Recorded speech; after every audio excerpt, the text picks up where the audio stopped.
Yeah, yeah, yeah. Yeah, yeah, yeah. We sharing out the stream, man. Just give us a second. Yeah.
What up?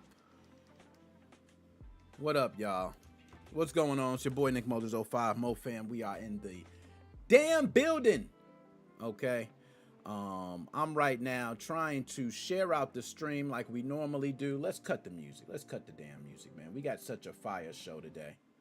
Cut the damn music, man. What's going on? It's your boy Nick Motors 05 Mo Fam. You could be anywhere else in the world. You are here with your boy, Dap Me Up, Hairy Knuckles. And it's all. It is 4/4/2026. Yes, April 4th. You might see ads for Hordes of Hunger come into the chat. Don't mind it. We did a stream before for Hordes of Hunger. Give them they clout. Okay, give them they clout. Now, we're going to go ahead. Now, I'm doing this while I'm live, so you know you are goated forever. I'm actually looking at myself live right now. Okay, the stream looks great. We got a couple people tuning in from Facebook. I'm glad to see. We got Shane in the chat. I see Shorts Temper in the chat. Yes, I see you, sir. How are you doing? Burn up the damn chat. Burn up the damn chat. Let me know where you at, man. All right, I'm going to do my share right now. Here we go. Bam. 1, 2, 3, 4. I got my certain groups. Okay, there we go. Done, Dillio. Hit it. Hit it. All right, let's get to the show, man. What's going on, man? Hope everybody doing good. I want everybody to know. He said, yo, Shorts, man, don't start tonight, man. I already got my drink. I'm ready, man. All right? You wrong for that, man. That man said Martin Lawrence. Oh, don't make it stop. Anyway, y'all, we got such a fire damn show. I'm probably we're going to stir up some shit. We're going to talk. I just want to first start by saying thank you all for being here. You guys have helped the platform grow. If you've seen lately, a lot of views from across all platforms, and that's thanks to you guys for sharing the content and letting me know you want more of it. All right? I really appreciate you guys. I'm dead serious for that. If you don't know, certain gaming segments we have are starting to go viral. There's a segment we did for Zion Gibbs. I see that's over 100,000 views now for a short. Okay, so just to get an idea of how you guys are helping those views, I thank you very much for that. Now, sound is great. Thank you for that, Shane. I might even turn it up a little bit more just to make sure you can hear me. All right, I don't want to be too quiet on this one. Definite. Dr. Specimen, what's going on? Hot one today. I'm going to probably tickle your tummies. That's a pause. Stop. Let's rewind that. Tickle your tummies is so pause. I'm going to probably ruffle a couple feathers. All right. Can I get that back? Can y'all give me that one back? It's early. I'm already sipping. You feel me? So, yes, we do see new atmosphere release. Everybody talking about the new atmosphere, man. All right. I see y'all atmosphere, guys. And you know, your boy left the scene, man. It ain't been the same, man. But anyways, we got a fire show, man. Let's go ahead and get to the first topic, which we all know very well. Let's get to it. So everybody should be able to see on screen just fine. Hopefully, sound is okay. All right? If anybody's having any trouble with sound, let me know. All right? But this segment is Gaming Going Wild. Guys, we talk about some of the hottest either crimes in gaming or hottest topics around crimes with gaming. Yes, and we do it weekly. So this is not something that we're doing where we're covering stories from years ago. We like to cover these crimes that are happening week after week after week. All right? And we got an exciting one this week. I want to jump straight into it because you see the topics on there just so you guys can get a rundown. Yes, we are going to be talking about Sora dying. We're also going to be talking about some different munchies later. Okay, we got a game of the week. It's actually two. Okay, we got a lot coming up. And y'all see the $100 games, which I'm sure I want y'all opinion on. When I talk about the $100 games, I really want y'all opinion on it. I promise I want y'all opinion on it. All right, Shorts Temper said, yo, what the stream? Yo, Shorts, tune in, man. You good. You right on time, man. Let's get straight into the first one. You're going to see what the stream about right now. All right, this is our first story for today. We want to get straight into it. So a Pokemon store in Tokyo became the scene of a deadly incident this week. And part of what makes this story hit so hard is where it happened. This was not some back alley, at your homie crib, isolated location. No, this was inside a Pokemon Center. And this is a place built for kids, families, shoppers, you name it. They were all in there packed inside during spring break. You cannot make this up, okay? Police say the incident happened at the Pokemon Center inside Sunshine City in Tokyo, where a female employee in her 20s was attacked while working. The suspect then apparently unalived himself. Yes, he did. And both were transported to the hospital in critical condition before later being pronounced unalived. All right? We're trying to keep monetization here. We know a lot of these words. It's crazy now, all right? Not me. Talk to the platforms. Reports said the store was crowded at the time with families, children, and other customers rushing out as the situation unfolded. Now, at first, it sounded like one of those completely random public attacks, all right? You think it's just random, right? Which would already be horrifying enough. I'm not going to lie. I'm not going to act like that ain't horrifying enough on its own. But as more information came out on this, the story took an even darker turn. Police later said the attacker was not a stranger at all to this lady. He was reportedly the victim's former boyfriend. He had already been arrested multiple times in the months before the stalking-related behavior.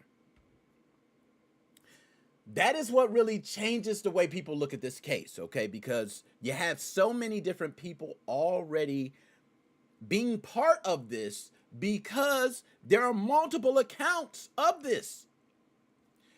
You're not just talking about violence in a public place. You're talking about a situation where there are, how could I say it? Warning signs. There we go. That were already there. You got prior police involvement.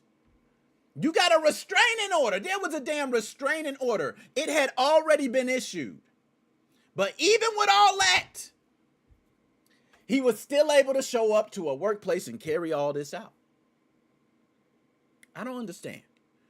And this is one of those where usually I'll be, hey y'all know me, alpha male crazy. This is bananas, bro. This is bananas. But this is why this story is hitting so hard across gaming circles. If you haven't heard it already, but in Japan as a whole, it is taking a whole different approach. Violent incidents like this are very rare there. Okay, it's not like the US where we got, you go around the corner, you might see. It ain't like that. Something about this felt very shocking and even more real to them. Especially in a place tied to something that's universally recognizable as the Pokemon Center. Family-friendly Pokemon Center. So when you really break this down, this stopped being just a store incident, all right? The moment the larger context came out that this guy has been stalking her for we don't know how long, this became a story then about, oh, how he targeted her. Why wasn't it about that at first? Why wasn't... I ain't gonna go on a soapbox here, okay? But even after intervention and how there were already signs, legal action, and everything else involved, all this had already happened. More still should have been done. That's just gonna keep it real. More should have been done before a situation like this reaches this point.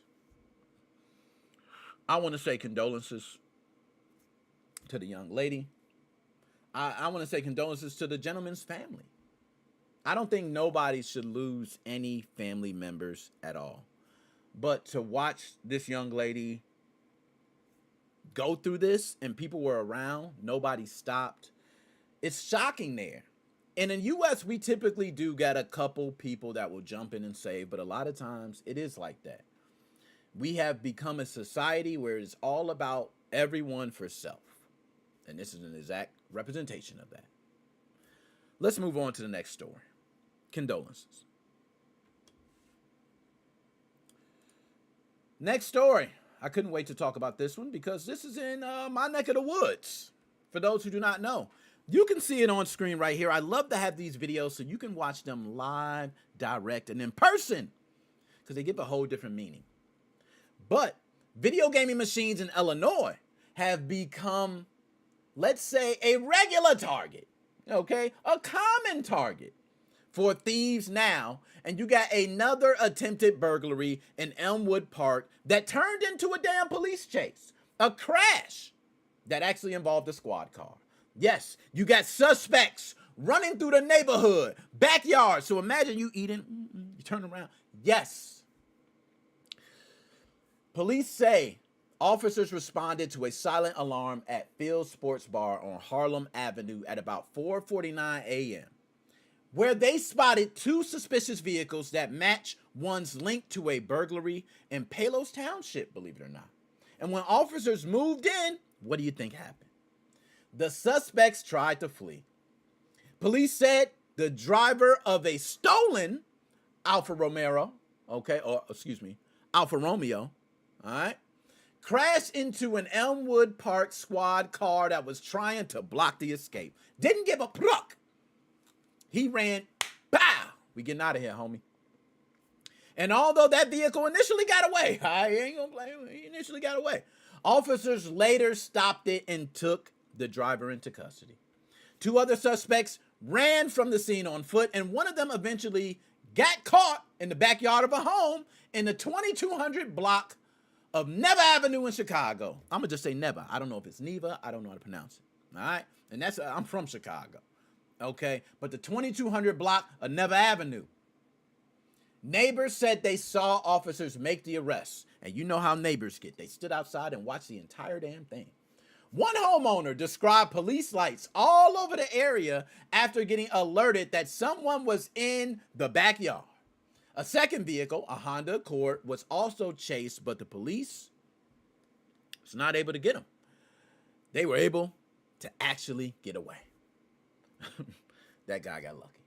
Police said there was no damage to the sports bar because the suspects were stopped after tripping an exterior alarm. So they do not know they triggered an alarm, which actually made the police arrive. So they got there before anything was damaged. But you see the previous incident where these criminals did do damage, and they did a lot on that one. Now, investigators believe video gaming machines inside these mom and pop stores are always the likely target. And that matters because this is a much broader problem. That's something I've been talking about week after week after week after week after damn week. It can be your local Asian cuisine. Got a couple gaming machines up in there. These are the spots that are being hit. All right. Now, according to the Illinois Gaming Board, there are hundreds of video gaming burglaries every year. Hundreds. This is Illinois Gaming Board saying hundreds a year.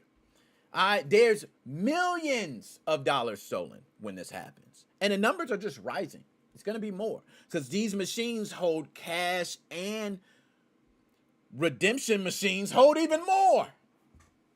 So they're attractive targets. I'm going to be honest. It just is.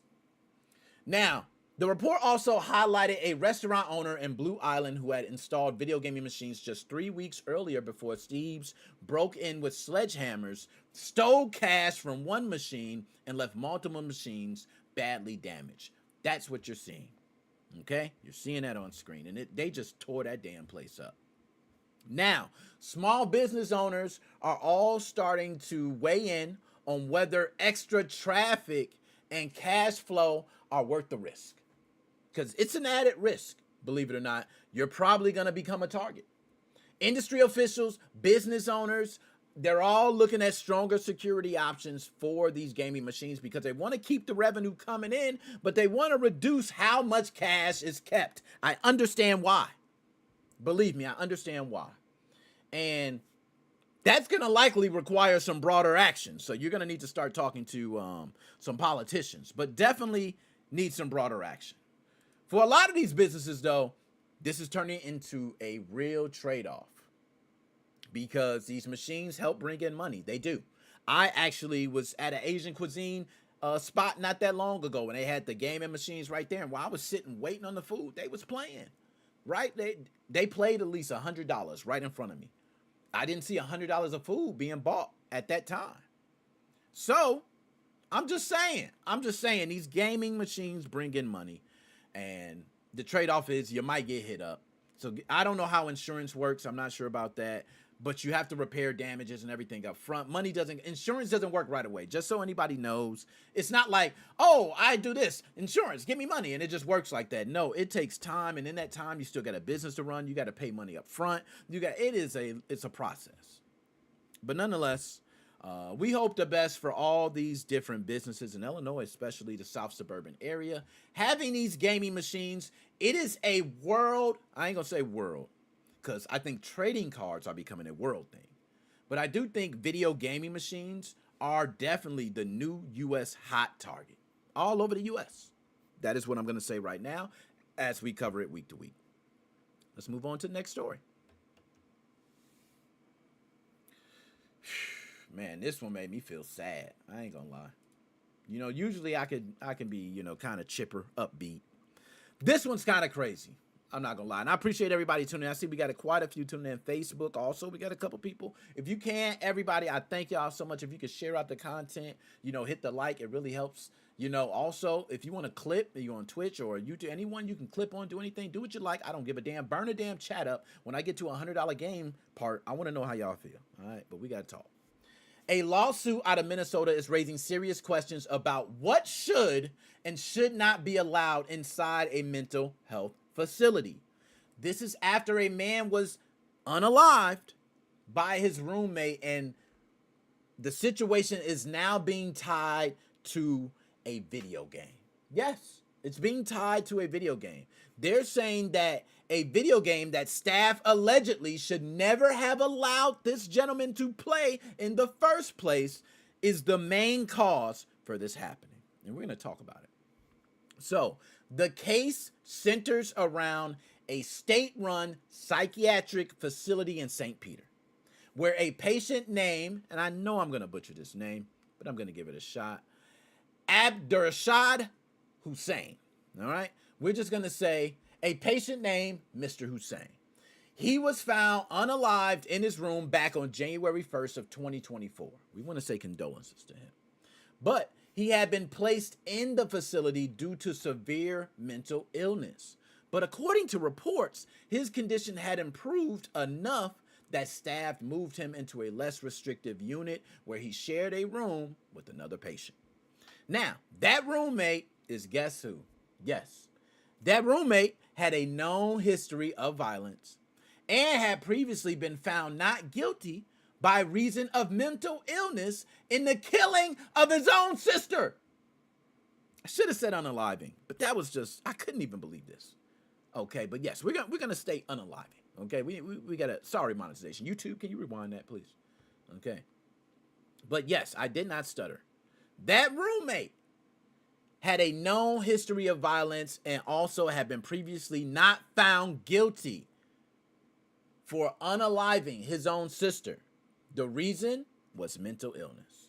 Now, in the months leading up to the incident, the lawsuit claims his mental state was getting worse, and with signs like lack of sleep, he had lack of sleep, increase, what is it? I'm trying to think of the word for it. Increase agitation.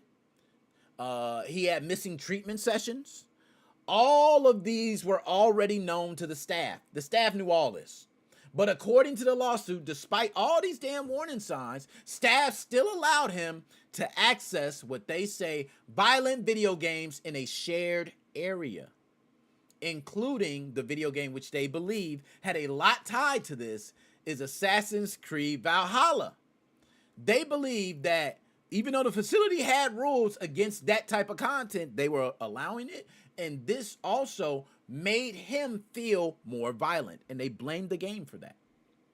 The claim is that he had been playing late into the night, so he's not getting sleep, and he's playing the game late into the night. And shortly before the attack, and shortly after, he went into his room and carried out the fatal assault using an object from inside the room. Yes, I did not stutter on that.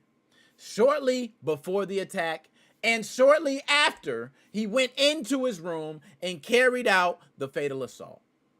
This is crazy. You can't make this ish up, bro. You can't. A court-appointed psychologist later reviewed the situation and noted that parts of the attack appeared to mirror actions seen in the game. The way he was swinging, the way he was doing things, they believe these actions were mimicking exactly what was seen in Assassin's Creed Valhalla. So it's raising questions about whether that exposure played a role into this. And at the same time, the person responsible was ultimately found not guilty by the reason of mental illness for unaliving his sister, and remains in the facility. So all you know, he remains in the facility. Damn. The lawsuit is now focused on whether staff failed to protect patients. That's what it's focused on. Okay? Whether allowing access to that kind of content should go on. Especially with warning signs. You got warning signs there. You contributed to a situation that could have been prevented, is what they're saying. And I don't know how I feel about that. I don't know. Maybe. I'm not even a guy that believes video games add up to that. I've been playing violent games, man. You know, if they would have gave a Manhunt, I would have said it's even worse. Okay, we've all played Manhunt for PS2. Okay, we know how that is. This is bad. Okay, but I do think in somewhat they contributed to a situation that could have been prevented. Be honest, could have been prevented. And this is where the story starts to open up to something bigger, y'all, because now you're dealing with two conversations at once. You got one about the responsibility of the facility, where the expectation is that patients are being monitored, protected, guided, and they are safe. You might have family right now in a mental institution and wondering what the hell is going on. But the other is the ongoing debate about violent video games. Does that even have anything to do with this? Does him playing Assassin's Creed have anything to do with this? If you want my honest take, I think there is a slippery slope on this one. Very slippery. The case is still moving, though. Okay? The case is still moving. I don't want to act like it ain't moving through. So it's going through the courts, and the state has not commented with any ongoing litigations. The state hasn't commented. I'm just going to put my 2 cents in now. I'm a person that do not believe video games cause violence. I believe people cause violence. And, you know, if you're blaming video games, what do you blame next? Do you blame movies? Do you blame what they see? Do you blame the acts? There's a lot of times you're watching even the news and you might see something violent. We see wars going on. That's violent. There are a lot of other images and things that people get a hold of and see that can contribute to it. And I don't want to just go strictly to games. So that's where I got to disagree on this one. But other than that, I would like to ask, what do you think? Do you think video games had something to do with this and the lack of the staff? Or do you think, hell no, this dude is just a crazy madman and he did what he do? It is what it is. Magnus, what's going on? Dap me up, Harry Knuckles and all. Good to see you, my dog. Yo, we got a couple people I've seen out there. Yo, Chelsea's Way, shout out to you. Shout out to the ladies. Okay, you know what I'm saying? I just see you got to shout out everybody. If you there, burn up the damn chat. Magnus, what's going on, man? I got a hot topic, man. You know what I'm saying, that you might want to get into later, you know. But anyways, let's go ahead and move on to next story. Boom. Okay, and I hope I didn't pass up the last one. No, we're good, because it would have skipped that one. It wouldn't have all went. I think we're good. Damn. I didn't see. We're like running through each story so fast. Hold on, did we? I just got to see real quick. We did. Yeah, we're running through the stories pretty damn good. All right. So we're just running. I didn't think, usually we're running a little behind, but these other segments are going to go pretty quick. No, we're running right on time, so I'm surprised. Just caught me off guard. All right, but this right here, all my folks who out there in Illinois, but a Chicago man is now facing multiple felony charges after police say he used Facebook Marketplace to target people selling Pokemon cards. He set up meetups like he was a buyer and then robbed them once they show up. Police say the individual, and I have him on screen as well, he's a 23-year-old and his name is Anthony Garcia. He was arrested and charged with 5 counts of armed robbery with a firearm after a series of incidents in the Gage Park neighborhood occurred. According to investigators, he would respond to listings for Pokemon cards online, arrange a meeting, and then direct the seller into a building lobby once they arrived. Once inside, police say he would pull out a handgun, take the cards, and then run from the scene. Authorities say this happened multiple times over a span of about 2 weeks in March, with victims ranging from 19 years old to 29 years old, and all of them showing up expecting a normal transaction and walking into the same exact setup every time. Now, what stands out, how consistent this man was with his pattern. That's kind of standoutish. All right, I ain't gonna lie, usually people break. He was very consistent. But same type of item, same type of meetup, same general area, same method of getting victims. Like, he is dedicated. All right, but he's into getting more isolated space before taking the cards, it seems, because he brings them into a building lobby. It just seems what I feel. Police say the incidents happened on March 17th, March 27th, March 28th, and twice on March 29th, all within a small stretch of the same Gage Park neighborhood. Garcia was eventually taken into custody by Chicago police, and records show he had prior arrests, including one for armed robbery with a firearm in 2020 and another for retail theft in 2025. He is now due in court for detention hearing, and as the case moves forward, you already know what's probably going to happen. Yes, multiple offender. Might not get good for him. But I want to say this is crazy because everybody gets on Facebook Marketplace nowadays, and this is the type of stuff you run into. So just beware. This is not just one person committing robberies. This is not just one person committing robberies. This is the trust of the entire Pokemon community. I feel like I'm speaking up for Pokemon. Like, I'm not gonna lie, bro. If I'm in the Pokemon community, I'm hurt. I'm in pain because I just don't want to deal with the bullshit. Nintendo Switch community, everybody know, man, you send your Nintendo Switch off. I just want my Nintendo Switch to come back in one piece, man.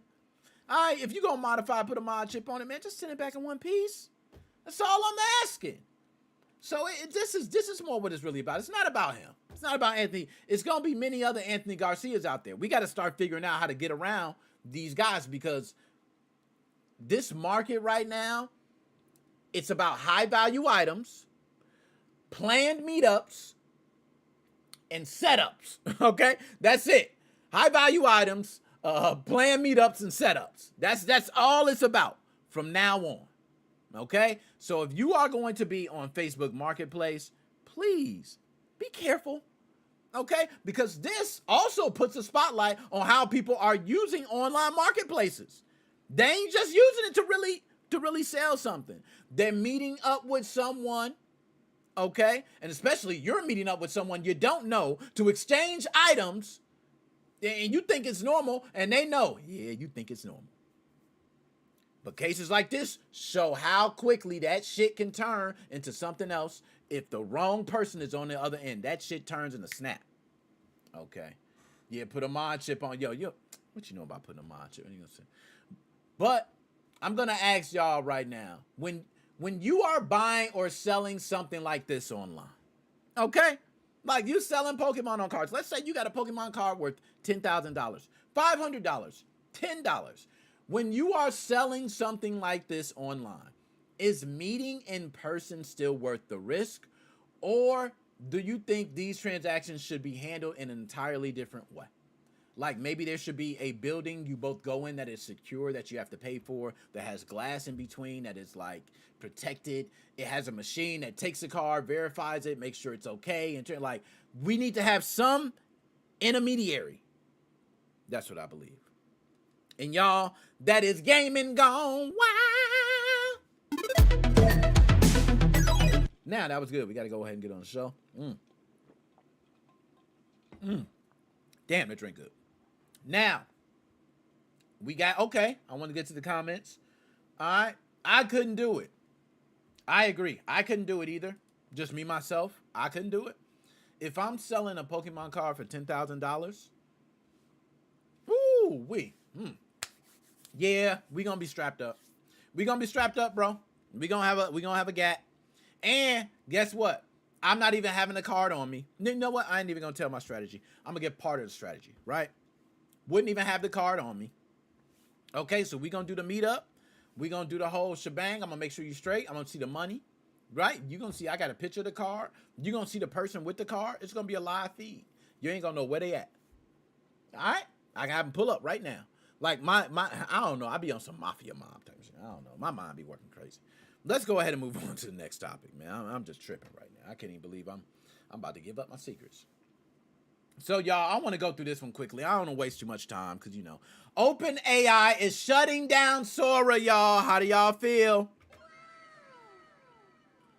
How do you feel?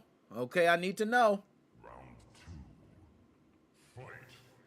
So, OpenAI is shutting down Sora. Yes, it's AI video platform for those who do not know. That is just months after launching it, and it had tons of hype. And I remember everybody just talking about Sora.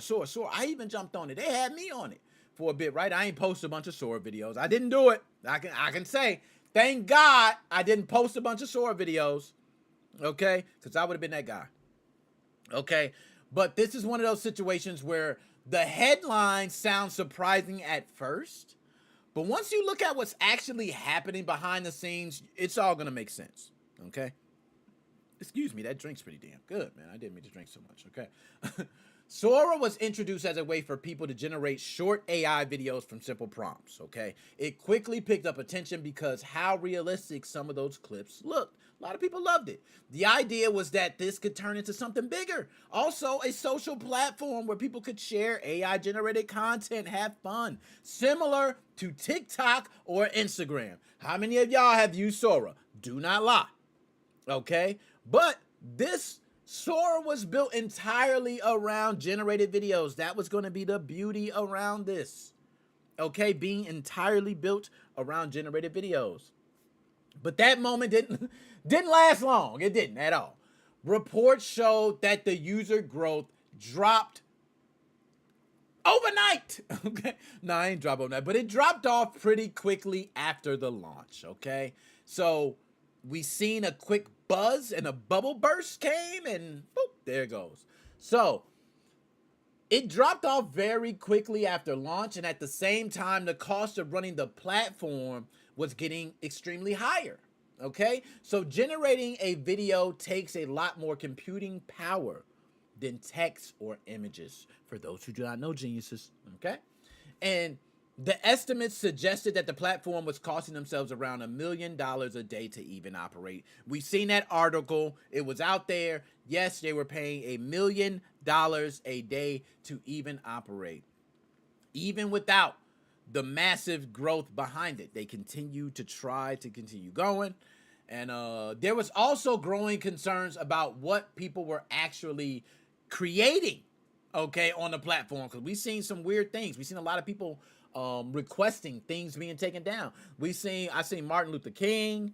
We've seen a lot of, what did y'all see? Like, it was a lot of crazy stuff being made on Sora.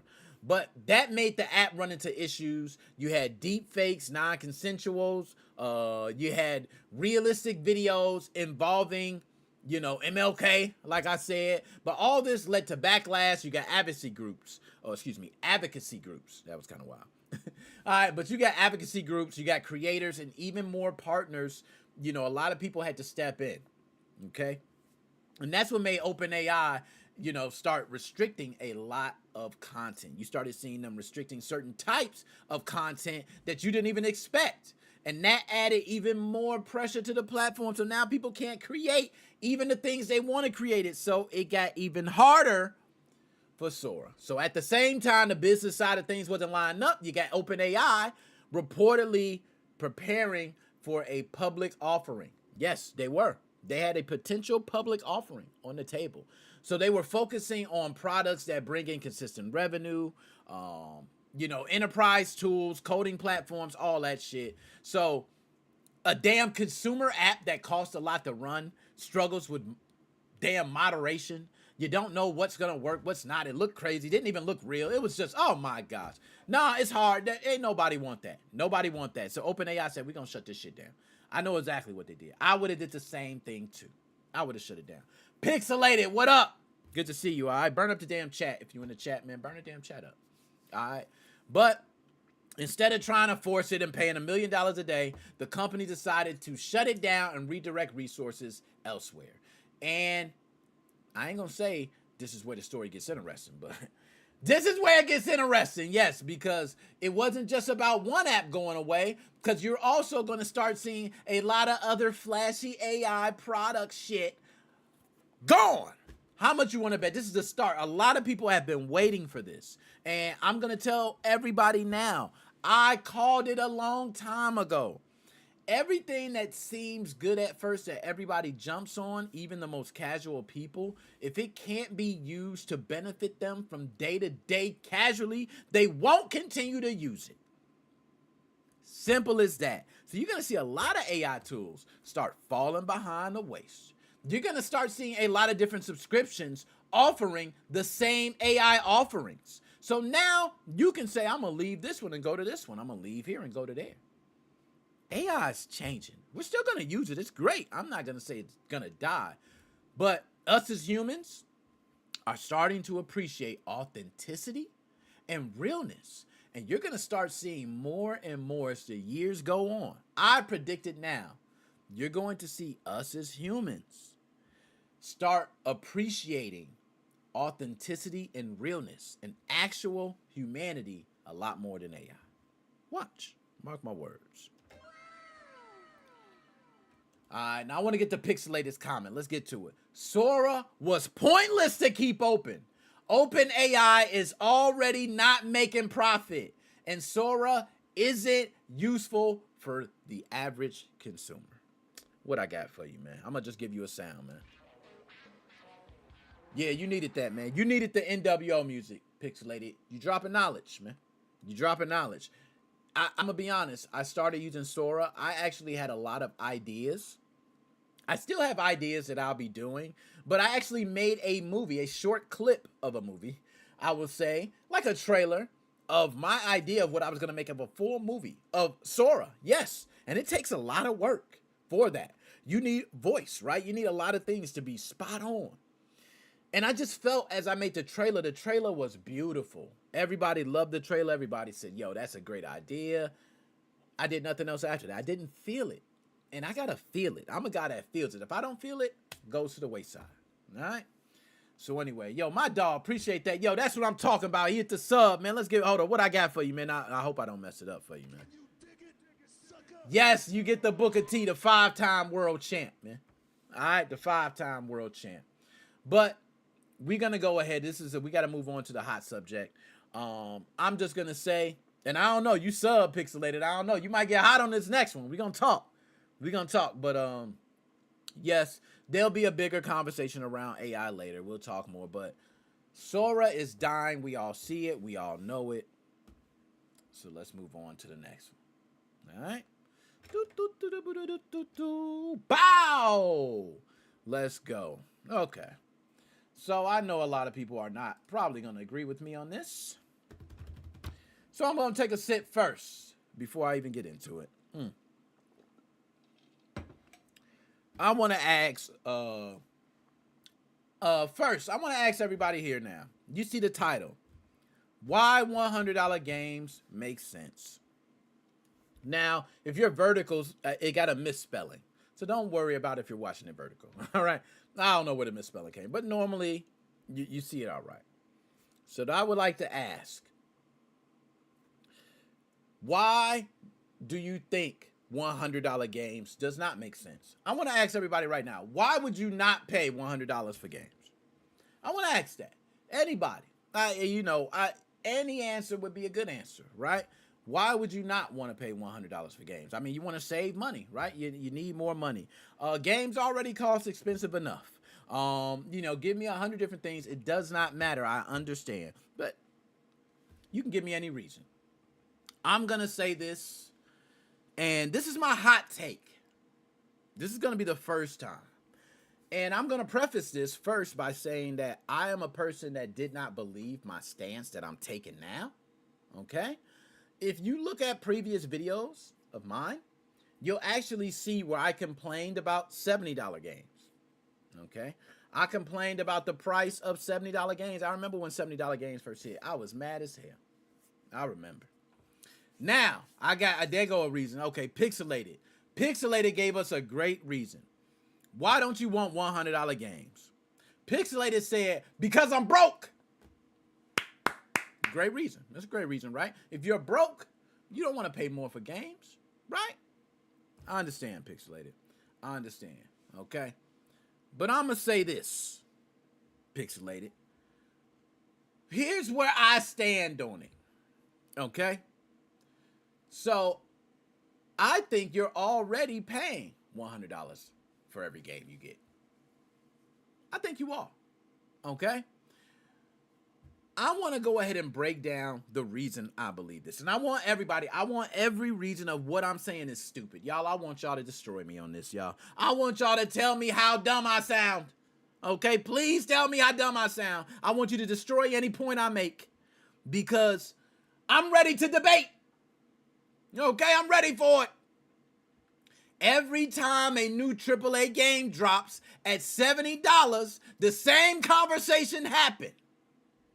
People say that games are getting too expensive and I'm tired of it. I did the studies. I went into the lab. I got the pen and pad. I started working hard. I said, I got to figure out what's going on. Why is everybody feeling this way? And then I came up with something. So I got my reasoning. I'm just going to say this. And before I get, pixelated. Games take a ton of money to make. So $100 makes sense. I wouldn't want to spend $100 for sure. It's expensive, but some people, if it makes sense, if there is in-game microtransactions, yeah, nah. Okay. All right. Okay. So we got some, okay. All right. Maybe we working. Maybe you working with me. Maybe I'm okay. Let me unpack. Then. Maybe I'm okay. Let me cook, as they say. Let me cook. Okay. But people saying games getting too expensive. I just seen Dreamcast guy. Matter of fact, I'm gonna make my own individual video directly to this. Okay, YouTube gonna get it. I ain't gonna lie, YouTube gonna get this one. All right, but it's gonna go specifically to this one person. I ain't even gonna say his name because somebody can go tell him. But I'm gonna use his video because it's many videos out there. But they say why video games is dying, why gaming is going to crash. I've heard all the reasonings.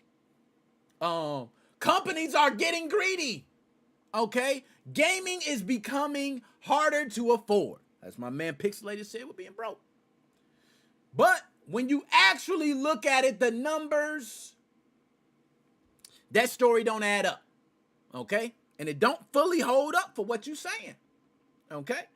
Now, I want to take y'all through the history of gaming. Me, I don't want to say my age, okay? Because I look too damn good. Every time I say something, people be like, hey. But I'm just going to say this. I was around in them 90s. I was around in the 80s. Okay? We're just going to leave it at that. So I know about gaming. I've been around the block. Back in 1990, yes, I'm going to take y'all back. For all y'all young bucks out there, back in 1990, a new game cost about, guess how much? I want y'all to guess. Because I can tell you right off the top of my head. In 1990, a new game cost between $40 to $50, and in most cases, $50. That was in the 90s. Am I wrong on that? Somebody quote me if I'm wrong on that. That was back in the 90s. Okay? $50. Okay? That sounds cheap now. But, you know, back in the 90s, y'all don't understand, bro. Like, man.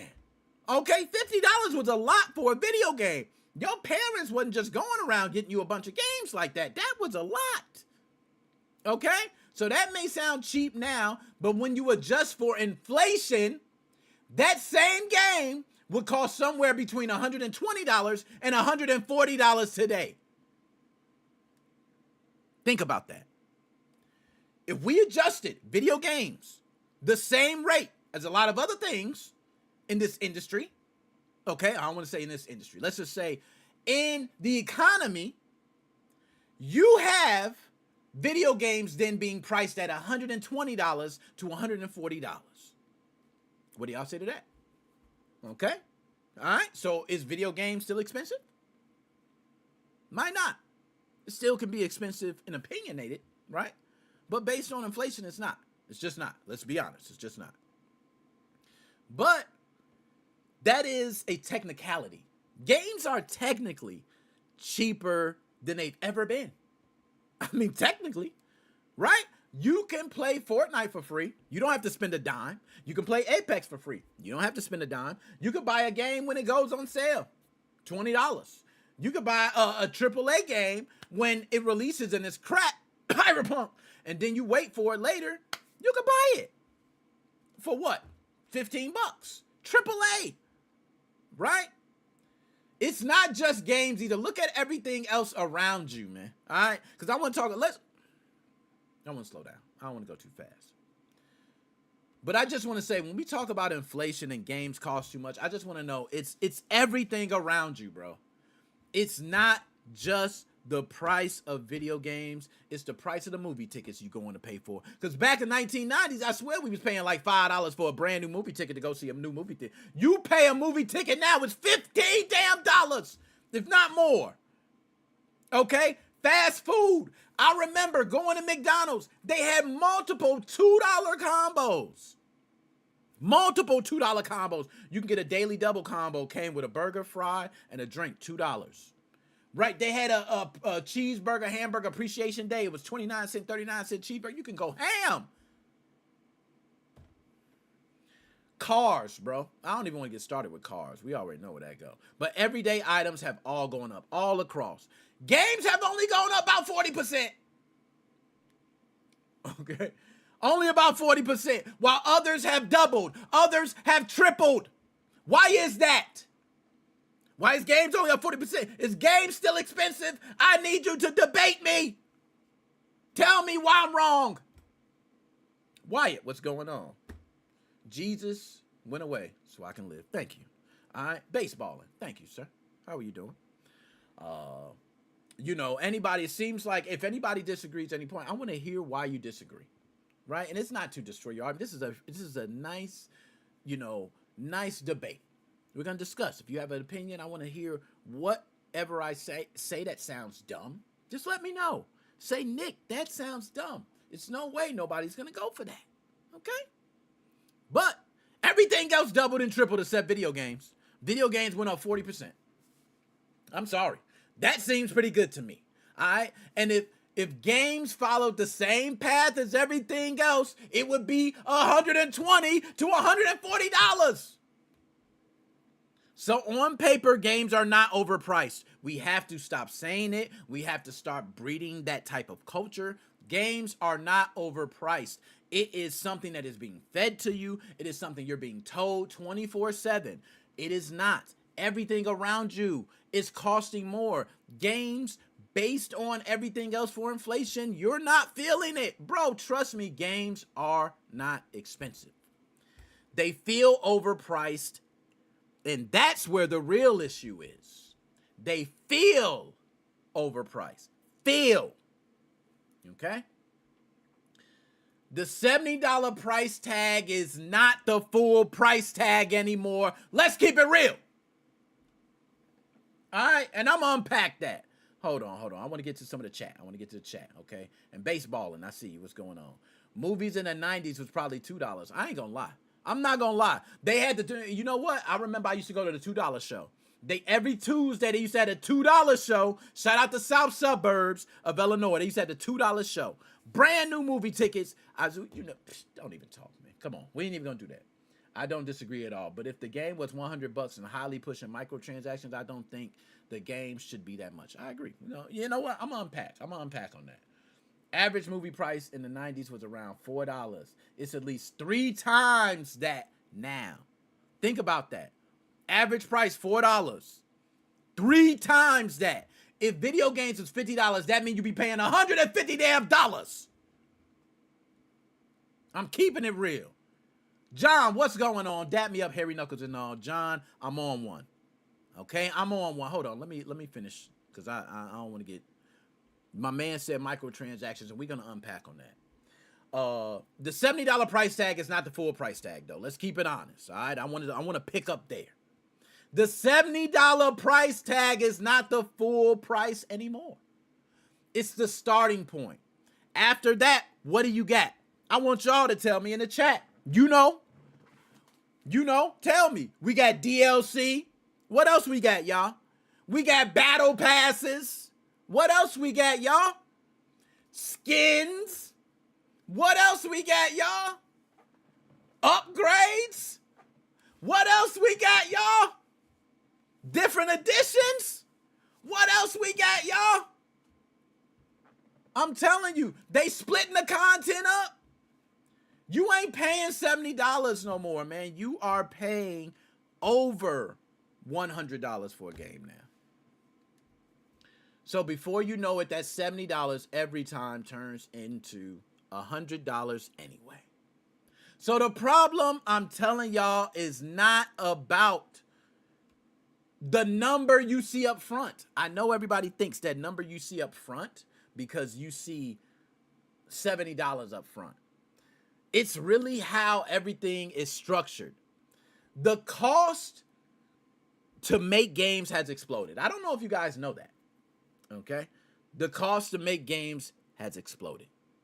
What used to be small teams, now hundreds of people, sometimes thousands, working on projects that cost hundreds of millions.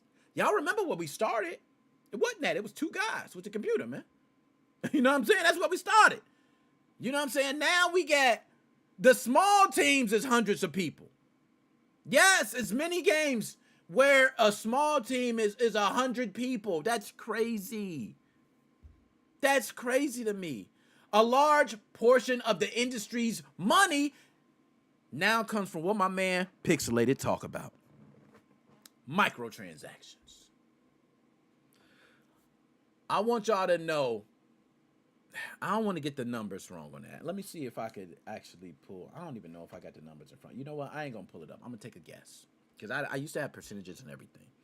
But I believe the percentage of money being made for microtransactions were like 48% of the gaming industry. I believe. I'm not sure. Y'all could cross-reference me on that. But let's just say a large portion of the industry's money now comes from microtransactions instead of the base game. They're not making the money off the base game. They know that. That's why the system looks the way it does right now. That's why you got lower entry price points. That's why you think $70 is a lot and you're being screwed. You're getting higher spending after. I don't know how people fall for this. So here's where I stand on it. Let's go ahead and get to it. All right. Oh, I appreciate that, Pixelated, man. I appreciate that. Dap me up. I'm trying hard, man. I'm out here working. I'm going to go ahead and unpack a lot. Now, hold up. I want to get to some of what Chelsea's Way had to say, too, as well. I didn't agree at first, but when you look at everything else, games have gone up the least out of many things. That is true. That is true. Now, I would rather see games move to a $100 standard, and I am preaching that here today. I'd roughly rather see it $110 with tax. Y'all wondering, Nick, what the hell are you talking about? Let me unpack. Let me cook, as they say. That price has to mean something. It has to mean something. If I, as a consumer, am guaranteeing that I am willing and saying everybody else should be willing to pay $100 for a game, it has to mean something. And I think that mean has to come in the form of law. All right? I do think we need some sort of law to go along with it. I do think there should be a $100 standard. But with that $100 standard, you get a couple things. One, it means the full damn game. You get the full game. No grabbing your game and you can't finish it because it has a bug. Or you can't know. It can have bugs in it, yes. But there is no reason I should be getting a game and have to download 40 gigabytes. There's no reason for that. I should not have to buy a game, get the game, put the game in.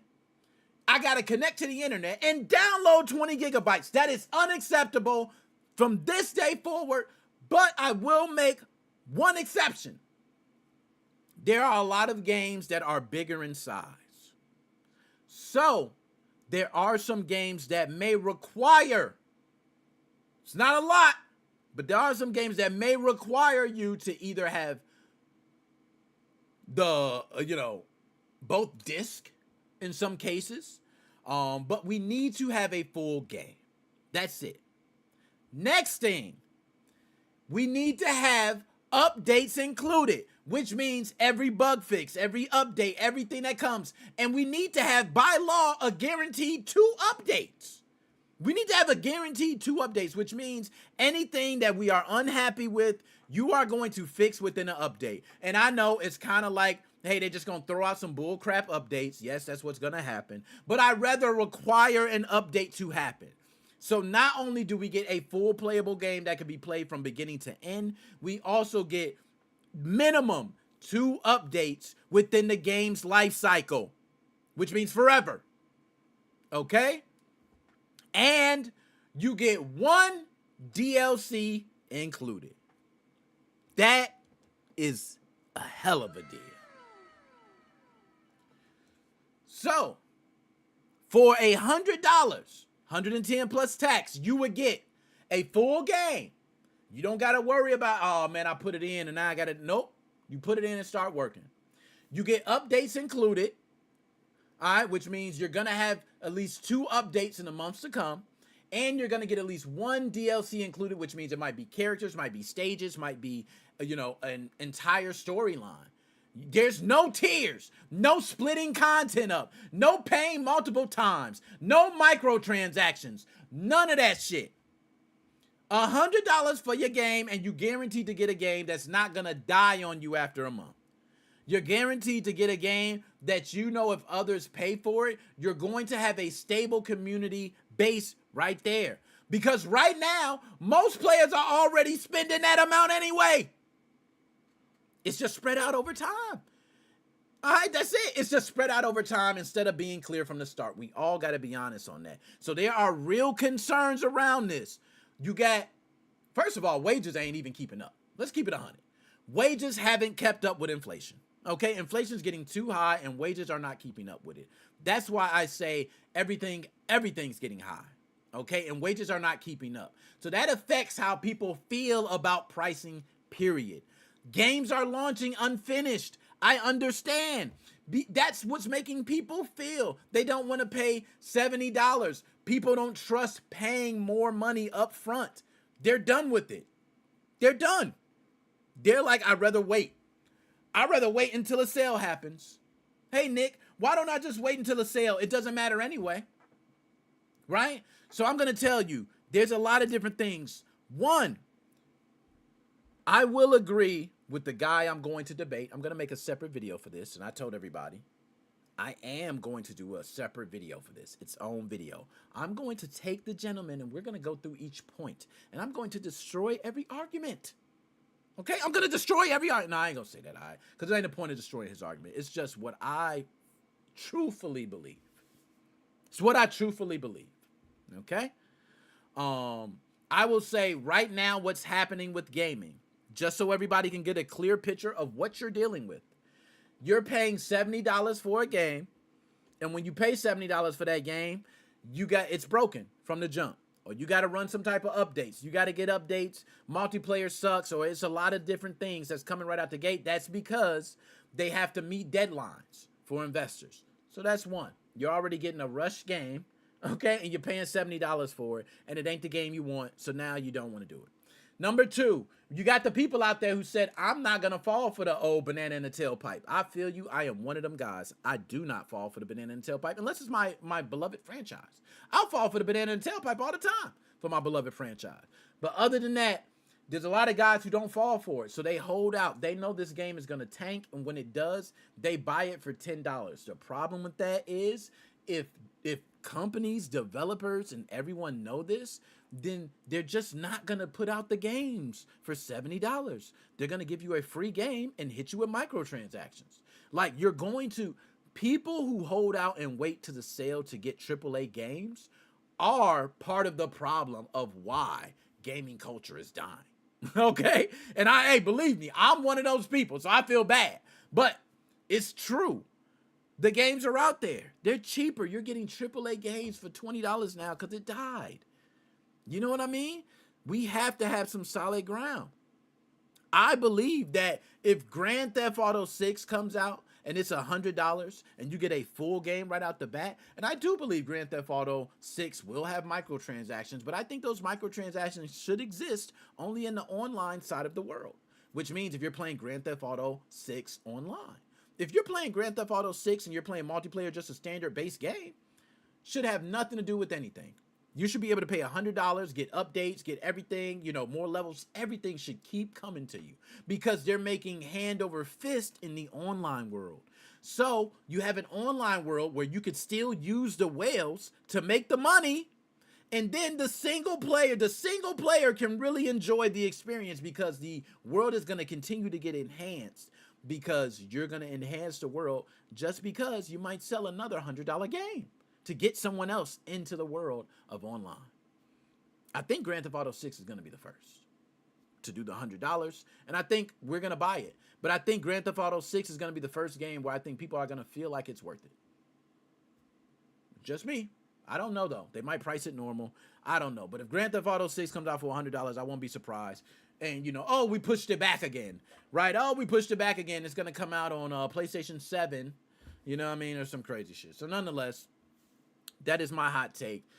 I believe games should be $100, flat out, okay? And we need to start paying $100 for them because right now, you're paying $100 anyway when you buy the game for $70 and DLC releases, and you have to buy it.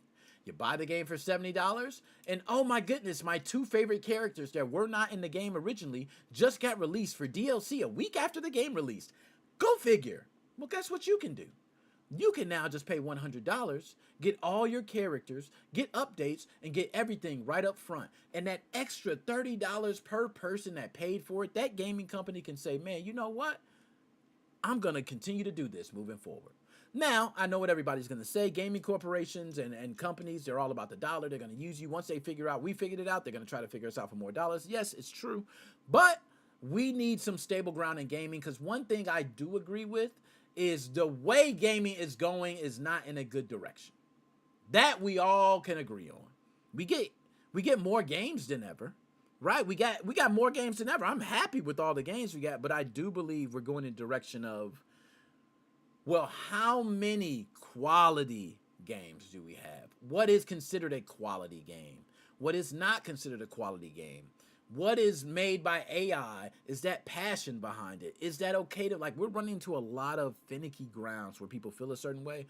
I actually think it's a great time in gaming. I just think that with inflation going around like this, going crazy, I think people are putting a lot of stress on gaming. And I don't think gaming is that bad.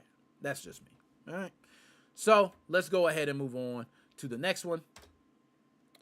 Bam! Oh, my Lord, y'all. I'm so ready for this. We got to get straight into it. This is Dude, I Got the Munchies. Yes, this is Dude, I Got the Munchies, where if you got a left hand doobie, you came to the right spot. If you're a person that loves fast food, just love to eat, you love your snacks, you love anything you love, I get my inner fat boy from time to time. Yes, it is Dude, I Got the Munchies. This segment, when we clip it up, seems to do, I ain't gonna say the best because we got Choose Your Fate is doing the best, okay? Then Gaming Gone Wild might have taken over, I don't know, but we got Dude, I Got the Munchies and Gaming Gone Wild are two segments that fight, but a very popular segment of ours where we discuss new food, baby. So what are we doing? Let's get straight into it. Y'all, let's talk, y'all. I couldn't wait for this. Papa John's just stepped outside of pizza and dropped oven-toasted sandwiches across the U.S., y'all. They dropped oven-toasted sandwiches across the U.S., y'all. Yes, including Philly cheesesteaks, chicken, bacon, ranch sandwiches, steak and mushroom sandwiches. They are on one. They're calling them papadillas, okay? They're basically full sandwich plays, all right? That's all it is. Signature sauces, they got it baked into the bread. You know what I mean? Like, I heard a lot, but this is one of those moves where a pizza spot is trying to do a, like, complete spin around with some of their products and compete directly with places like Subway, but still keep the pizza identity. I'm not gonna lie, I need to know, okay? All right, here we go. We got, now McDonald's and Taco Bell are not good. Look, low key could be good. Papa John's pizza is mid though. Now look, Pixelated, that we can both agree on. I think Papa John's pizza is mid. I think Pizza Hut pan pizza smashes it. And pizza Hut ain't even a top-notch pizza, bro. Like, you know what I'm saying? So that's crazy just to say. You know what I mean? Like, it smashes Papa John's. But I'm not gonna lie, Papa John's got a Philly cheesesteak sandwich, and I'm looking at my man right here. I'm trying not to. Because, you know, I got to look straight ahead at y'all and talk. But I got the screen right here, and I'm not going to lie, man. They biting that sandwich. That sandwich looks so damn good. Okay, so, I want to ask y'all this. Do you think this is going to compete with a Subway? Okay, I think there's a Firehouse Subs. Places that make sandwiches. Do you think this will compete? I don't know.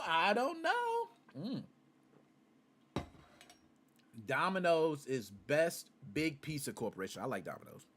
They served Domino's in my high school though, so I ate Domino's so much that I just like got tired of it for a long time. But it's definitely delicious, okay? But they served it at my high school. Yes, so I every day at high school for lunch, I ate Domino's. Believe it or not. And I also had Taco Bell in my high school. Damn, I sound like a spoiled asshole. Let's move on to the next one. That's crazy. Okay. So, yo, BJ's restaurant took a dessert and turned it into something completely different, y'all. With a pepperoni and hot honey pizookie. Yes, it's a skillet cookie, but now it's mixing sweet and spicy with actual pizza-style toppings like pepperoni and Mike's hot honey flavor profile. This is only available for April, okay?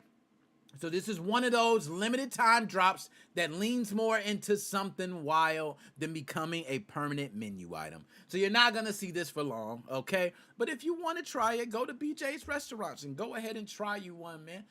It might be good, but I can tell you one thing. I will never in a million years try this, bro. Like, you couldn't pay me enough to try this. I am not eating some Mike's hot honey and ice cream and pepperoni and a cookie all in one. I'm not gonna lie, sweet and spicy typically might be good. But in this case, you got me blocked up. I ain't trying no nasty ish like this, man. Get this out of here, man. What's wrong with y'all, man? Let's go ahead and move.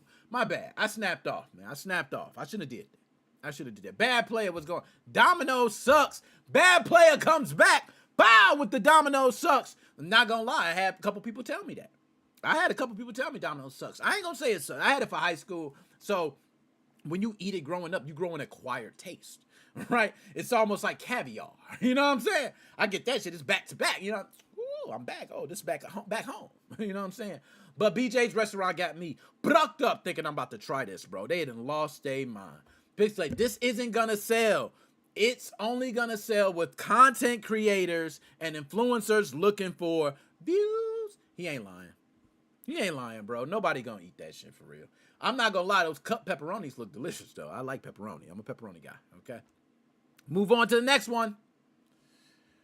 Arby's just dropped a $5 fry fill-up, y'all. This had to get on there. I told the producer, put this on there, put it on there, okay? Arby's just dropped a $5 fry fill-up, and I'm going to go ahead and explain. Just let me explain.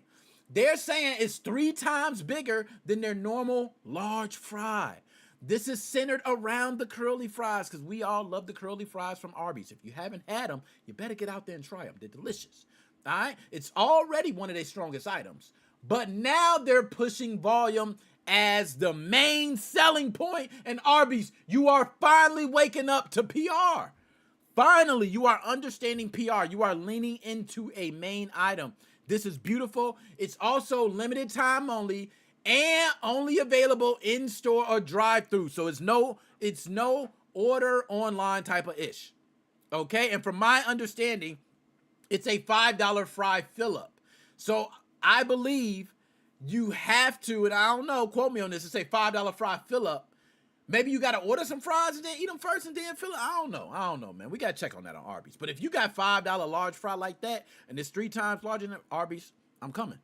And I'm ordering something else. Matter of fact, Arby's, I'm damn near about to go to your menu right now on the phone because I do got your app. I ain't going to cap. I got the Arby's app. And Arby's, Arby's is probably not even in my top 10. Like Arby's might not make my top 15. Like for real.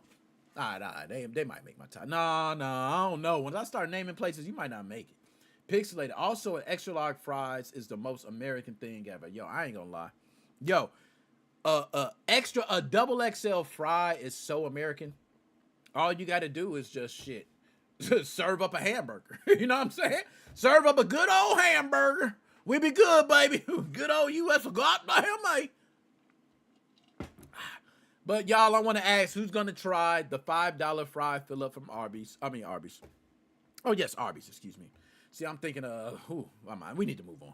That's how I know I'm already hungry, man. But Arby's got the $5 fry fill-up. Are y'all going to try it? Yeah, nay. All right, let's go ahead and move on to the next one. I don't know. I don't know, y'all. I don't know. Pizza Hut is bringing back one of their wildest ideas. And yes, a hot dog literally baked into the crust of the pizza. Now, this is also tied into the baseball season. So it's leaning into that take me out to the ball game day type of food mix of pizza and hot dogs and type of shit. You know what I'm saying? They're trying to mix it into one item, y'all. Give them some credit. Pizza Hut trying. Okay, it ain't all that. I know, baseball hot dog. They trying something, okay? But this version is a full hot dog inside the crust. Not the smaller bite versions they've done before. Because before you might see pictures of the smaller bite versions. No, this is not that. This is a full glizzy inside, okay? Full glizzy. I need to know, are we doing this? How are we doing? I don't know because... Yo, the one thing about me is I'm a dude. I ain't gonna lie. I'll eat a glizzy, man. All right, I ain't gonna lie. Eat a glizzy, okay? But and that's why you got to keep it real. When you hit a certain age, you don't be caring, man. I eat hot dogs, all right? So when I eat my hot dog, I typically don't. If I can have it wrapped like that, but the problem when you have a hot dog wrapped like that, you can't put the condiments on it, right? So it would be nice if you could have some where you could put the condiments on it, but it makes it difficult. So unless you got a nice garlicky butter taste and with a hot dog, I don't know. This just don't work for me. It does not work for me. I don't know, man. I'm gonna say no. For me, it's a nay. For me, how do y'all feel about the hot dog crust for Pizza Hut? Do you think they doing something? Okay, let's move on to the next one because this one ain't it. It ain't doing it for me. It ain't doing it for me. I'm just gonna keep it real. Pop-Tarts.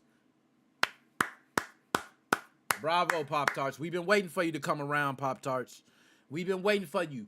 Pop-Tarts finally listened, y'all. They finally listened. I remember I was back in the day, a little kid. I sent Santa that letter. You know what I'm saying? Santa must have finally got it along because Pop-Tarts finally listened to me. They dropped a super stuffed line, y'all. Finally.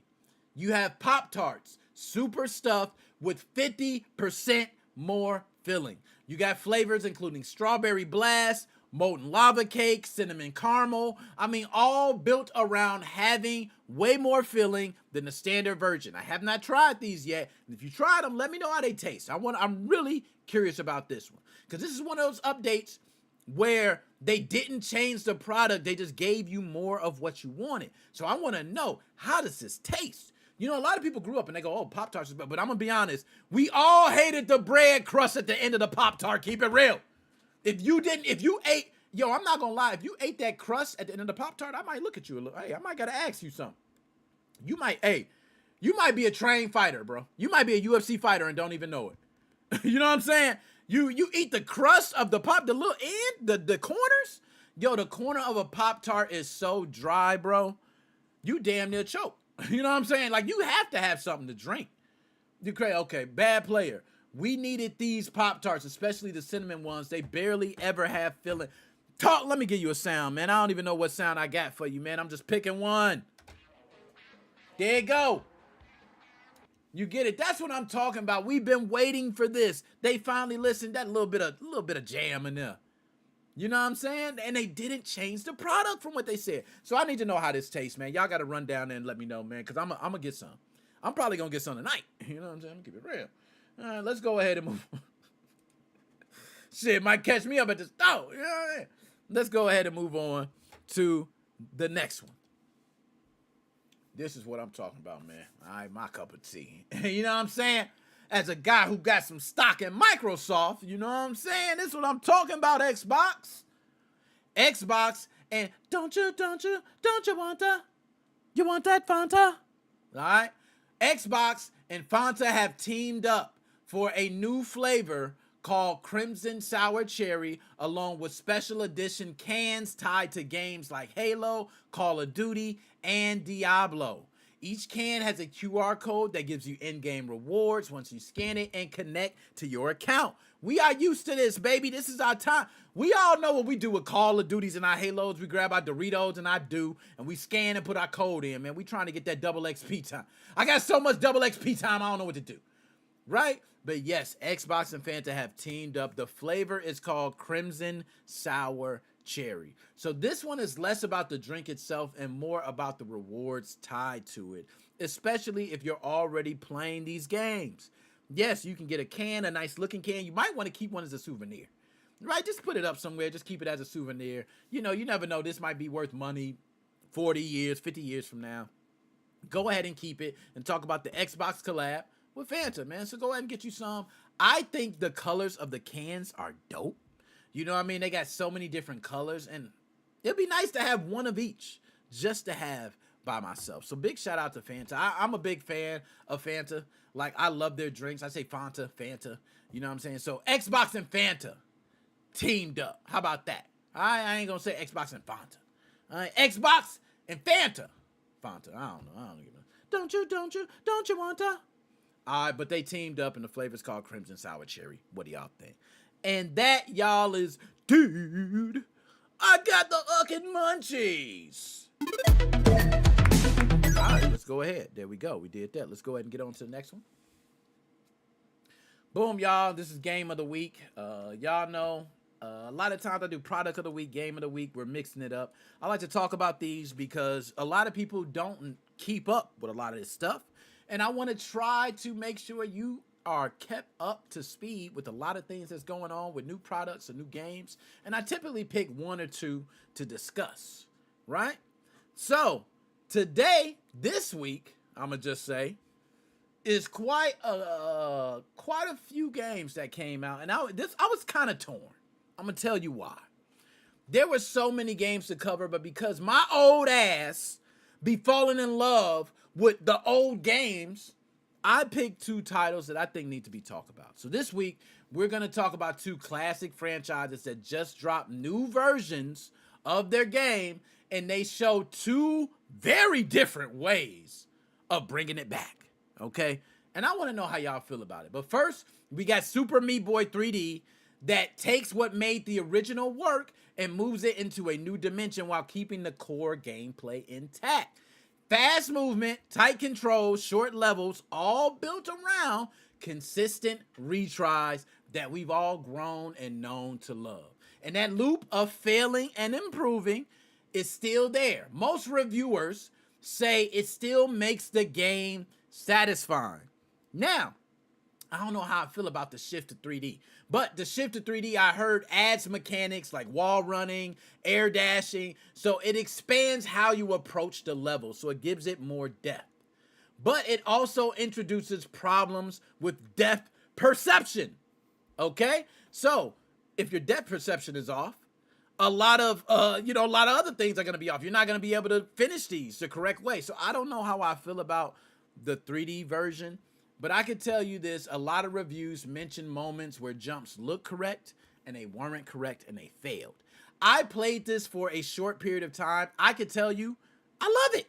All right, I love it, man. I'm not a guy that's big. I just want to pick up something and play. So it's a nice fun, but compared to the old Super Meat Boy, hell no, don't come close. I'm gonna keep it on. The old Super Meat Boy smoked this damn game. Like, Super Meat Boy 3D versus the original Super Meat Boy is getting smoked. It doesn't even stand a candle to it. Like, it's the old Super Meat Boy, it was more about how tight the gameplay was. That's what made it what it was. It was tight, it was snappy, it made it that. The 3D version didn't feel that. So I myself didn't like it. But it's nice to play because I'm a guy that just like to pick up the game and just play real quick. And that's it. I'm out of there. So for me, it works perfect for that. So I recommend it for people to play. Jimmy says Steven ain't looking at yo. Jimmy, that was fucked up, Jimmy. You had to call me Steven A, man. I'm like, hey, I gotta check my headline because it's kind of going to me. You bogus for that, Jimmy, man. I got you, Jimmy. I get it. Yo, that nigga, you bogus for that, Jimmy. That was hilarious, Jimmy. I'm not even gonna lie. Pixelated, what mic you use? Yo, I forgot. It's an Elgato mic. Damn, what is it? It's a... Yo, I forgot what kind of mic it is. It's this. Elgato mic. I think it's an Elgato Wave. I forgot what kind of Wave mic it is. But everything's Elgato, bro. If you don't know, I rock Elgato everything. I'm like a bougie bitch with Starbucks. You know what I'm saying? I'm like a family of Apple. You know what I mean? We gotta have our Apple products. Right, I'm a bougie bitch when it comes to Elgato. I ain't gonna lie. All right, and that's messed up. I ain't gonna say bougie bitch. I ain't no bougie bitch. Don't play with me, man. Wave 3, there you go. Elgato Wave 3. I knew it was Wave something. I don't know. I just get too many. I got the ring light over here. I got the Elgato Air. Right, I got all types of shit. I'm surprised I don't got like headphones or the foot pedal. Well, actually, by the way, the foot pedal I kind of want. I'm gonna keep it 100. All right, so let's go ahead and talk about our next one. Because I ain't going to just roast Super Meat Boy 3D. I'm going to talk about the next one. The next one, oh my goodness. Legacy of Kain Ascendance, y'all. Who was fans of Legacy of Kain? Big fan of Legacy of Kain. I remember playing Legacy of Kain Soul Reaver. Oh my goodness, Soul Reaver was the bomb, bro. I used to play that. That was back when I was playing Abe's Odyssey. You know what I'm saying? Y'all don't know about Abe's Odyssey and Abe's Exodus. Like, man, come on. Okay, I ain't going to go down memory lane too hard. But I'm just going to say, now we have Legacy of Kain Ascendance. Haven't played it, but y'all, from what I'm hearing, it takes an entirely different approach. Instead of building directly on what made the original game stand out, it shifts focus towards new story elements, has an entire different structure, Reviewers pointed out that the narrative centered heavily around a new character, pulled attention away from old characters, and it just threw fans crazy. It was nothing like the original. It was completely different.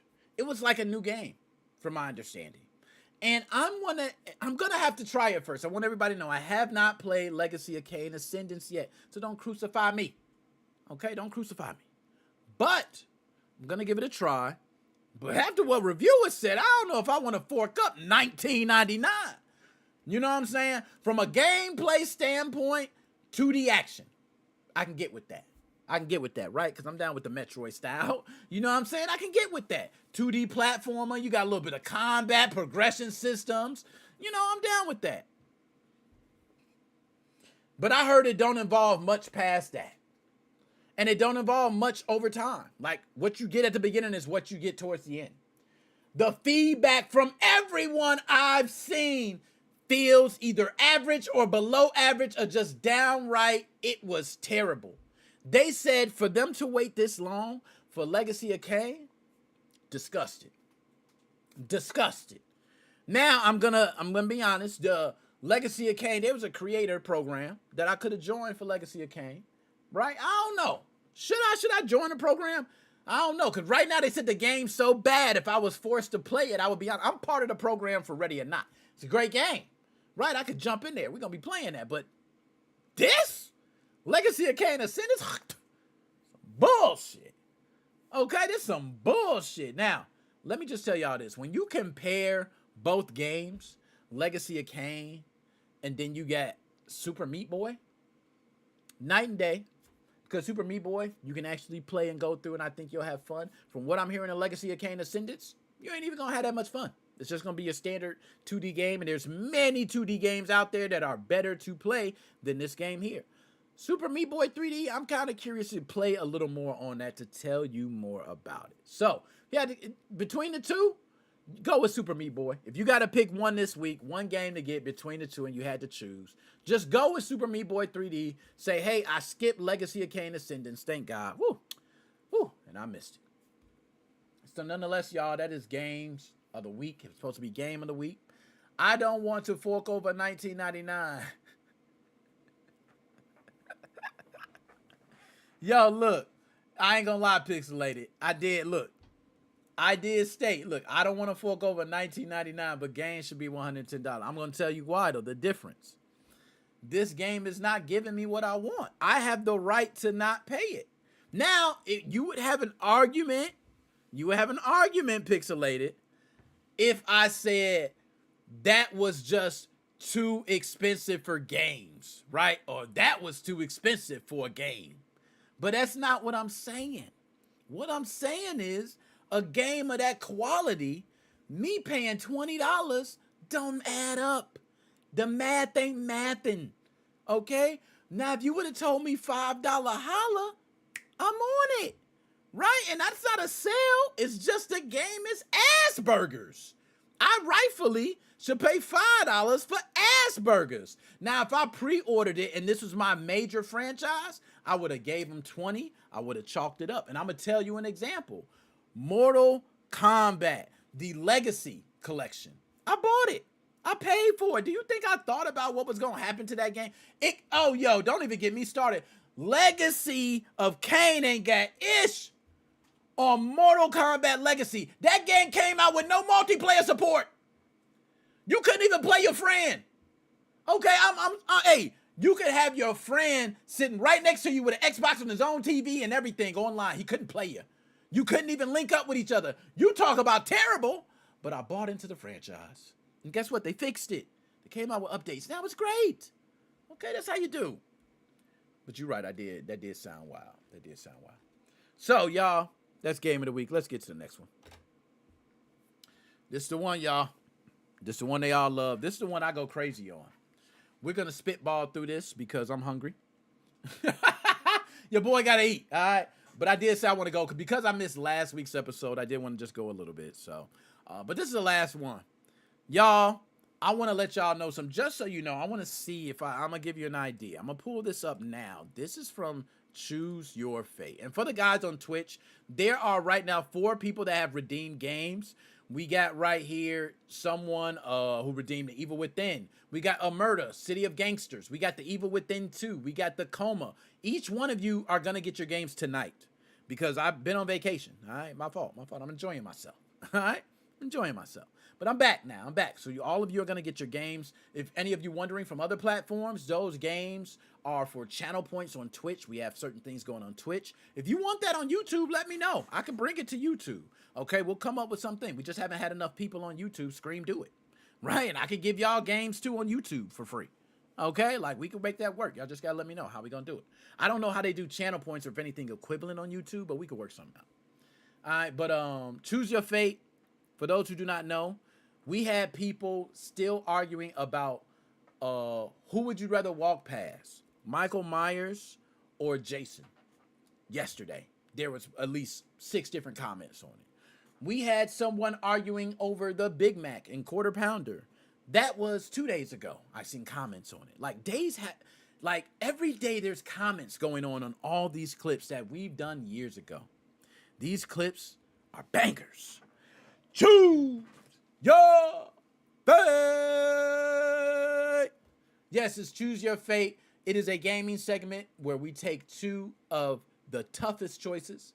We put them head to head against each other, and you must pick which one you want to get. Now, I'm going to go ahead. You know when your foot itch and you got a little foot itch? My foot was itching, my bad. But this is a tough one today. My producer led me in on 1 or 2 of them, so I know we're going to have a good one. I want to know how y'all feel about these Choose Your Fates and which ones y'all got. So without further ado, let's get to it. There we go. So y'all, I want to say, now you say you got to talk about some RAM prices and PC. Oh my goodness, I have talked about it, Pixelated. Don't get me started on the RAM. Okay, it's a RAM holding us back. It's holding the industry back. Ain't just us, the industry.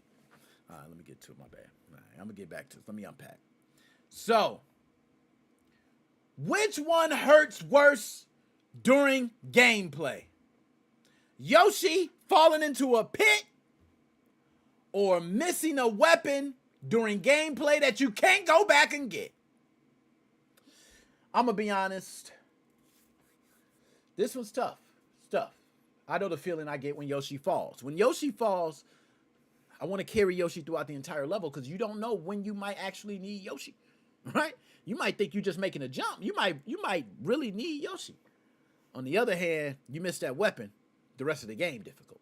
So I got my choice. My choice is missed weapon during gameplay, man. If you miss a weapon and you can't go back and get it, you know how hard that is. It makes the entire rest of the game difficult. And by the way, you might not even finish the game on some of these games because it's just too hard. You don't want to go through that. I ain't gonna lie. I play a game until I beat it. I'm just that type. But I would say missing a weapon is much worse than having to deal with Yoshi falling. Yoshi can fall and you can get another Yoshi. You missed a weapon and you cannot get that weapon back. So I think this is automatic, no-brainer. You shouldn't have to say anything else. Missed weapon during gameplay is much worse. Final answer. Let's get to it. That was beautiful. That was easy. That wasn't even hard. Let's get to the next one, man. We got it. Come on, challenge me. Okay. Which of these is best for a no-skill player? Noob Saibot's teleport or Eddie Gordo on Tekken with his button mash? Woo, okay. I think Noob Saibot, because Noob Saibot teleport grabs you, and if you know how to do that fireball right after, that makes him invulnerable to all the attacks, that's the cheapest thing you could do in any game. At least with Eddie, you could pick a character where you could cheese him back, right? You might pick a character where you're just laying on the ground kicking him. You might pick King where you're doing all low kicks. So I believe Eddie can be countered like perfectly. Noob is, if he hits you with the teleport and then that fireball afterwards, that's it. You getting comboed and everything. You can better keep jumping, just keep jumping. That's all you can do. Unless you're going to be taking combos nonstop. You're hitting down and blocking. Okay, you're going to get, it just doesn't work. So, for me, I think this is very easy. It is best for a no-skill player to play with Noob Saibot and use that teleport in Mortal Kombat Trilogy every single time he play. Final answer. Okay, let's get to it. Now I want to see pixelated. Button mashing has won me too many games. Yo, I'm not gonna lie. Eddie Gordo is one of those characters that if you button mash with him, you'll probably win a couple games. He is nice, bro. Just left kick, right kick. Do this with the finger. You won. And sometimes hit it twice together like this, so it do the left kick, right to together. You boom, boom, boom. You doing all the combos. I'm not gonna lie, Eddie, he can make somebody, he can make a 2-year-old nice. You know what I'm saying? I'm winning, Daddy. Let's go ahead and move on to the next one. Ooh, okay. Which weapon is more broken? Akimbo 1887 shotguns from Modern Warfare 2 or the Golden Gun from GoldenEye 007? The Akimbo 1887s, man. Y'all don't know that was one of the most ignorant, broken weapons there was. At least with the Golden Gun. Back then, you had screen watching and other things, so you could kind of just watch the screen and stay away from them, keep distances, hide in places, like you had things. When it comes to Akimbo 1887s, I remember my first experience using them. I went into a room on the map. I think it was Crash. Correct me if I'm wrong, y'all. Modern Warfare 2. I might not be caught up. But I was on Crash, and it was 4 guys just sitting in a room destroying us on a team deathmatch. And I switched to Akimbo 1887s. I ran up in there. Boom, boom, boom, boom, boom. All of them dead. 4 people. Close range. Now, I remember playing mid-range. Boom, boom, boom, boom, boom. All dead. Like, it's something about the Akimbo and those shots coming from that thing. You just, boom, boom. It's like, that thing was a one-hitter quitter, bro. And when one's reloading, and oh, my goodness. 1887, man. Good old days, man. If y'all don't know Modern Warfare 2, this almost brought a tear to my eye, man. I'm going to be honest. This almost brought a tear to my eye. Just some of these gaming moments. I remember playing on Crash just yesterday, man. You can shoot. This is a long range. This is a sniper. No, the Akimbo 1887s were snipers. All right, let's keep it 100. They ain't shotguns. They snipers. They did patch it, and they brought it down quite a bit. But I remember when it first got introduced, everybody used it. If you were not using it, you were crazy. You were crazy not using this. So, Kimbo, 1887. There we go, pixelated. I'm right with you, okay? Let's go ahead and move on to the next one. Hold on, which one? Okay, I got to make sure we do the right one, okay? Oh, man, we got us a battle here. Who wins in a race? Sonic the Hedgehog or Captain Falcon in the Blue Falcon? For those who do not know, Captain Falcon is from F-Zero. All right, and correct me if I'm wrong on that because I might be a little loose on my gaming knowledge, right? But from F-Zero, he drives the Blue Falcon. And y'all seen the F-Zero game. It's like futuristic race cars. You know what I'm saying? So they going real fast. You're still not going faster than Sonic. Sonic smokes you, man. This ain't even close, bro. Sonic destroys you, man. How fast does Sonic go? Anybody know? Hold up. Sonic breaks the sound barrier. Ain't sound like a, hold on. It's 726, 27 miles per hour, something like that. Sound barrier is over 700 miles per hour. I don't think you're going that fast, sir. Sonic with the easy win, easy dub. He smokes you. Captain Falcon, you're eating Sonic's dust on this one. You're not even close, bro. And I don't care what myth, I don't care what gaming lore you hit me with. Oh, that one time back in the day, he hit over 1,000 miles per hour. I don't want to hear that. You're goggling. Okay, keep it real. Simple answer, Sonic. Let's go to the chat. Bad player. Sonic wins. Chaos Emeralds. I like that. Good answer. Sonic Peak. Pixelated. Good answer. Yo, y'all killing it, man. Let me check this out. I have to make sure I got I'm stepping on some shit. I'm wondering what it is. And then we got Chelsea's Way Sonic. Yo, we got everybody Sonic. Nice. Good. Do I got a sound? We finally got something. Everybody agreed. All right, just ignore that, man. I got a lot of wild sounds. I told you, I don't know what I press. You just believe me, because I'm gonna press another random one. Let's see. Okay, we're done. All right, so I got Sonic. That's easy. Let's go on to. Told you these soundboard crazy, man. Okay, soundboard's crazy. Now, oh, this is the battle of all battles, y'all. Some people say Ryu versus Ken. Some people say Mario versus Wario. This is the battle of battles. This is the fight of fights. This is the Thriller in Manila. I need to know who wins in a fireball fight. Super Mario or Ryu? Y'all, I don't know if I'm gonna be. Y'all might not feel me on this. I think Mario takes this easily. I don't even think it's difficult. Mario has a fireball that moves. It goes up and down. Y'all see Mario fireballs are jumping. Man, Ryu shit ain't doing that. Ryu is not boing, boing, boing, boing. Like, no. Hell no. Mario ain't no. Yo, Mario got bouncing fireballs, bro.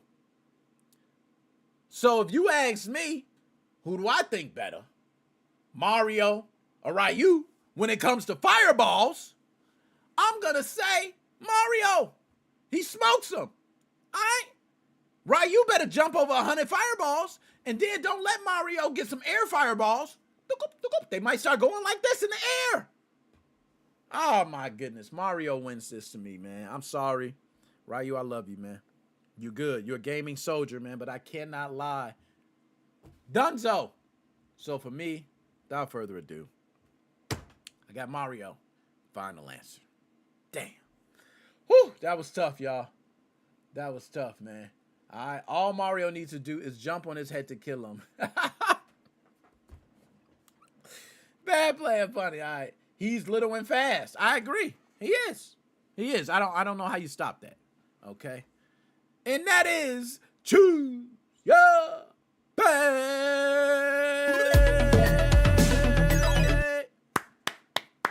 Now we wrap it up with that, y'all. Beautiful show. I will say, appreciate everybody being here. I thank everybody. Go to the chat. Yo, Pixelated. Shout out to you, Chelsea. Bad player. I see a lot of y'all lurking, too. I don't shout out the lurkers. I'm not a snitch. You know what I'm saying? I'm keep it real. I'm going to let you hang, man. Jimmy Chu. Shout out to you, man. My man said, yo, Stephen A. looking at that was hilarious, bro. You know what I'm saying? Shout out to Ab. Ab, I see you. My man Ab is in the building. You know what I'm saying? Shout out to Ab. Also, Boss Man. Shout out to Boss Man. I see you, Boss Man. Okay, who else I get? Shane. Shout out to Shane all the way from Melbourne, Australia. Shout out to Shane. Shout out to John. Shout out to you. Shout out to John. Shout out to Baseball. And shout out to Wyatt. Shout out to all you. We got so many coming in the chat. I know I've left some out. My bad. Forget it, y'all. I'm trying to go through so many. Boss. Another Boss. Shout out to Boss. Boss. Super Famicom. Shout out to you, man. It was hard for me to say that. Magnus. How I forget you, Magnus. Shout out to Magnus. Shorts Temper. Shout out to you. Dead Specimen. Shout out to you. I told you, it's too many people, man. I'm just missing too many people. So my bad if I left you out. Anyway, y'all, I appreciate it, man. You know we got to roll out. Your brother got to eat, man. So without further ado, man, you know what I'm saying? I appreciate all y'all, man. I see you, Ab. I know you was in the cut, man. I don't be snitching. A couple of y'all in the cut I don't be snitching on, man. You know what I'm saying? So without further ado, man, we are out this mother lover.